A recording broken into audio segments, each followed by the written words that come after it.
Nah, kan itu kayak pas kapan itu ada tamu dari mana itu Indramayu nggak salah ya, tamu dari Indramayu. Dia bilang bahwasanya dari umur berapa sampai tua itu dia mencari jati diri, kan itu suka pergi kemana-mana ke pondok-pondok pesantren, ya intinya mencari jati diri kan itu.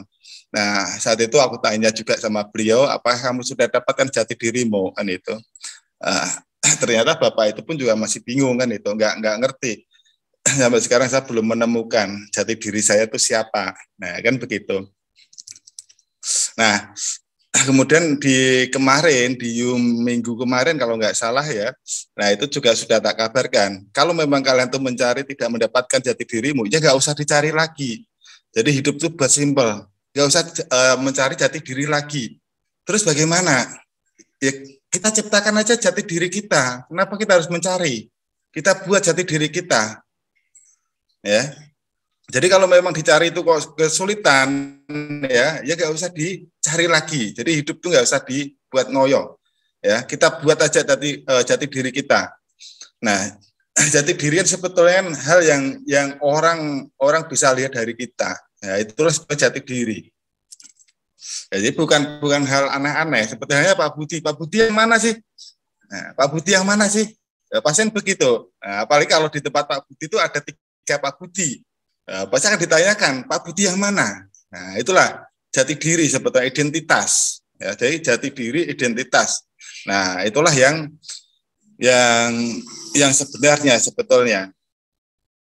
Makanya saya sering juga ngomong kan, bagaimana permintaanmu dikabulkan kalau alamatnya aja nggak jelas.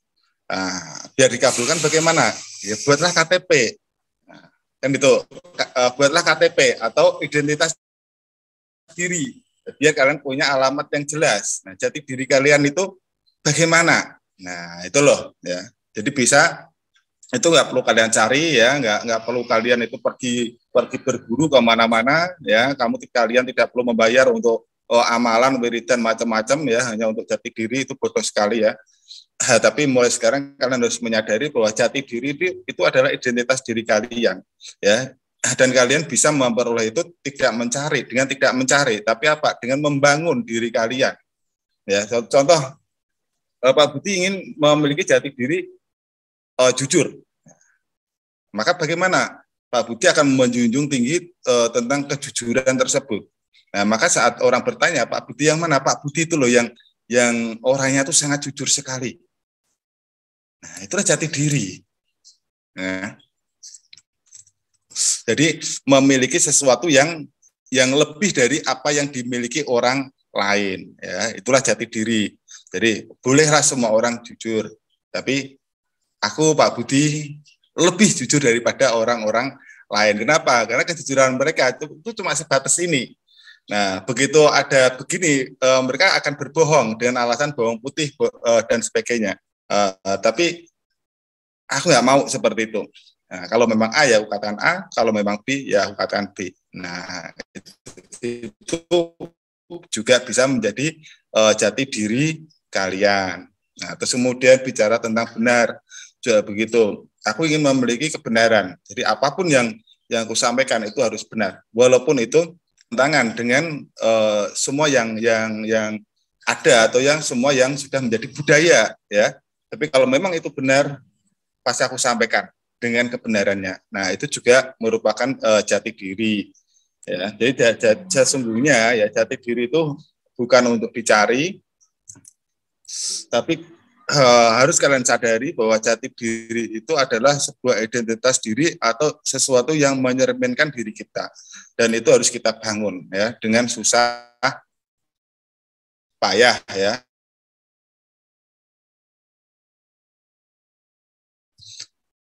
Sebulan 2 bulan itu nggak mungkin ya. Jadi beruntung yang saat ini ikut dan itu masih muda ya, kalian harus cepat-cepat menyadari, kemudian mulai sekarang kalian harus bangkit dan kemudian membangun diri kalian, karakter kalian ya, itulah jati diri kalian. Jadi suatu contoh, siapa sih Pak Budi, siapa sih Bang Jul, siapa sih Mas Agus, itu orang jelas, sudah jelas, oh orangnya seperti ini loh. Nah, kita lanjut ya. Nah, setelah kalian itu memiliki ya atau sudah mendapatkan, sudah membangun jati diri kalian ya nanti ya, itu kalian kembangkan, kalian sadari bahwasanya apa, di setiap manusia ya, di setiap manusia ya, dan apapun yang ada di dunia ini, apapun yang tampak di dunia ini, itu adalah sesungguhnya perwujudan dari Allah itu sendiri ya. Atau ada yang berkata bahwa semua yang ada di dunia ini itu adalah Nur Muhammad ya, itu memang benar. Nah, jadi Nur Muhammad atau Allah sendiri ya, itu adalah selalu menampilkan hal yang bagaimana, hal yang luar biasa, hal yang baik, hal yang penuh manfaat ya, hal yang selamat.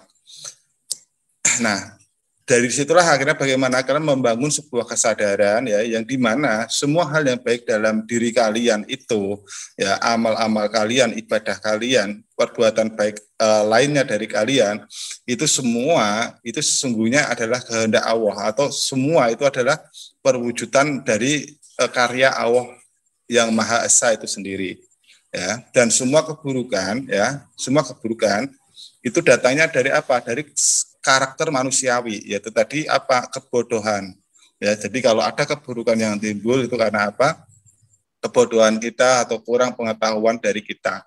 Nah, akhirnya bagaimana di situ akan memicu kalian untuk apa? Senantiasa introspeksi diri dan senantiasa untuk belajar membenahi diri.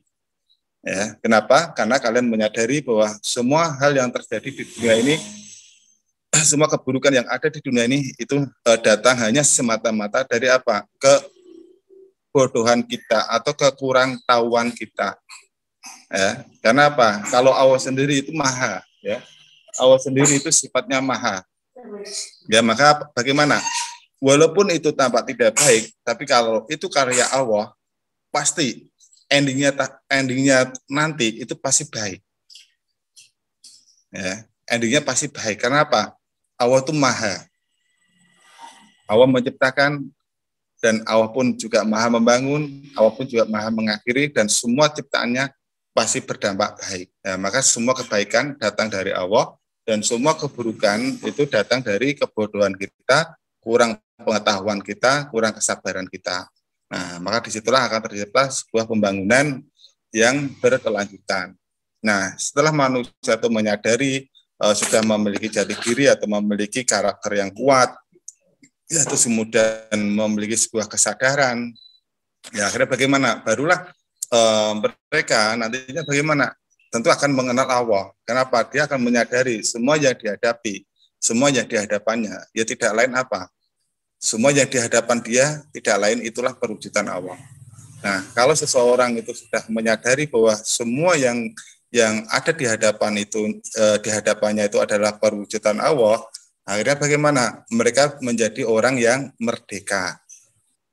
Nah, mereka jadi orang yang merdeka, bukan orang yang dijajah lagi. Nah, kan seperti itu. Nah, kalau mungkin ada pertanyaan, apakah selama ini aku tidak merdeka, Mas Imam? Ya tanyakan pada diri kalian. Selama ini kalian berbuat itu lebih banyak dasarnya karena apa?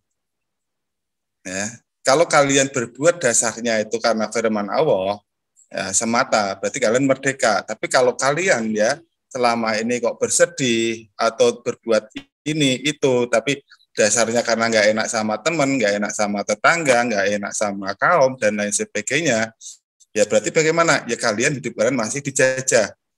Kalian untuk saudara kalian, hidup kalian itu atas perintah kaum kalian. Nah, kan seperti itu. Kenapa? Karena dasar perbuatan kalian seperti itu. Nah, itu loh. Nah, tapi di situ kalian pun juga sesungguhnya sudah diingatkan juga sama Allah. Barang siapa yang berharap selain kepadaku, niscaya engkau akan kecewa. Nah, jadi walaupun kalian itu patuh sekali menuruti omongan teman, kalian patuh sekali menuruti omongan kaum, kalian patuh sekali menuruti omongan saudara, ya aku pastikan, apa? Pasti kecewa. Ya, kenapa? Karena mereka senantiasa memang untuk melihat kalian, ya, tapi tidak mungkin memahami kalian sepenuhnya. Kenapa kok tidak memahami kalian sepenuhnya? Karena kalian sendiri aja dengan diri kalian tidak paham, apalagi orang lain.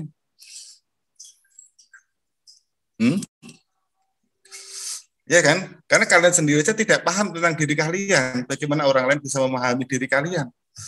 Nah, jadi walaupun kalian berbuat sudah sebaik apapun, ya pasti masih akan timbul pencelaan. Nah, dan akhirnya bagaimana? Ya kalian kecewa. Kalian akan berkata, kurangnya apa sih aku? Ya, kan begitu. Aku sudah begini, aku sudah begitu. Nah, tapi kenyataan seperti ini, seperti itu. Nah, seperti itu. Nah, tapi kalau kalian sudah di situ, kalian sudah ke jenjang yang berikutnya, yaitu tadi kalian sudah menyadari semuanya bahwa kalian itu hanya hidup karena Allah, ya cukup jalankanlah firman Allah dan abaikanlah hal-hal yang datang dari orang lain, itu abaikan, ya bukan abaikan itu sebetulnya ya. Tapi cukup aja, kalau memang baik terima, kalau memang tidak baik ya sudah, nggak usah diambil pusing. Nah itu loh, kenapa? Karena kalian menyadari semua bahwa mereka berhak untuk memberi penilaian sama kalian, mereka berhak. Ya, tapi keputusan tetap ada pada diri kalian. Itu yang harus kalian ingat. Keputusan harus tetap pada diri kalian. Ya. Nah, jadi kalau kalian seperti itu, ya kalian tidak akan pernah menyalahkan orang lain. Kenapa? Keputusan tetap pada kalian. Kalian mau apa tidak di tangan kalian. Ya, kalian harus sadari itu. Maka aku sering ingatkan juga pada semuanya. Ya, jadi abaikanlah kesulitan, abaikanlah masalah kalian, abaikanlah omongan orang. Tapi tetap sadari apa sih tujuan kalian. Ya, dan fokuslah pada tujuan kalian itu. Ya, jadi kalian harus yang terpenting dalam hidup itu sebetulnya yaitu tadi menyadari apa sih tujuan kalian. Ya. Nah, setelah kalian sadari tujuan kalian, maka bagaimana? Berjuanglah, fokus ke dalam tujuan itu. Nah, seperti itu aja. Kenapa? Ya jadi kalau kalian berbuat karena orang lain, ya jelas kalian nggak akan jadi siapa-siapa. Kalian nggak akan pernah punya kehormatan. Kalian nggak akan pernah punya karakter. Kalian nggak akan pernah punya jati diri. Itu sampai kapanpun kalian nggak akan punya. Ya. Kenapa? Karena kalian selalu melakukan atau kalian selalu berbuat karena apa? Karena orang lain, bukan karena Allah. Ya, tapi karena orang lain. Ya. Jadi biasakanlah bahasanya kalian berbuat itu hanya karena Allah. Nah, kalau karena Allah berarti dasarnya cuma satu, yaitu apa? Yaitu Islam. Dan itu, nah Islam itu yang bagaimana? Nah, Islam itu hanya punya dua kata kunci, selamat dan rahmatan.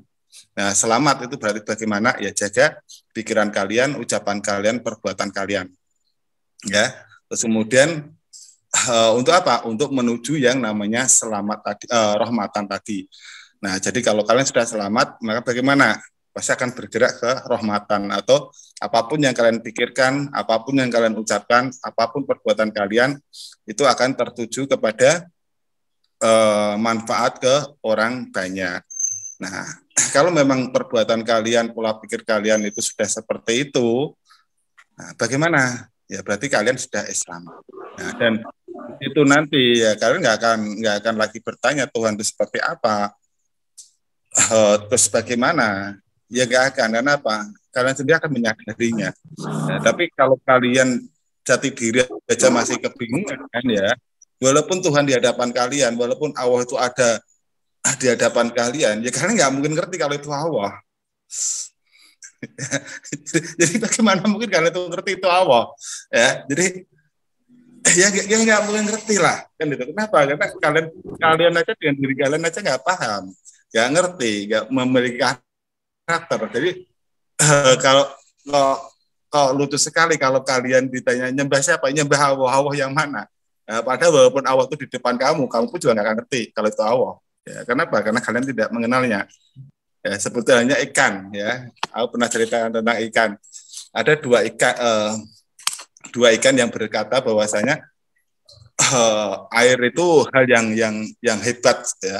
Air itu hebat, ya, karena dia yang satu mendengar cerita bahwa air itu bisa digunakan untuk membangkitkan listrik, ya. Dan listrik itu banyak sekali manfaatnya, ya, untuk setrika, untuk masak, untuk pendingin, untuk pemanas, dan lain sebagainya. Ya. Dan aku pun juga begitu bercerita tentang kehebatan air, ya. Dan kemudian kedua ikan itu berembuk, kapan ya kita bertemu dengan air? Ya, kapan ya kita bisa bertemu dengan air? Kenapa? Karena dia berpikir bahwa air itu hal yang sangat luar biasa pokoknya, ya.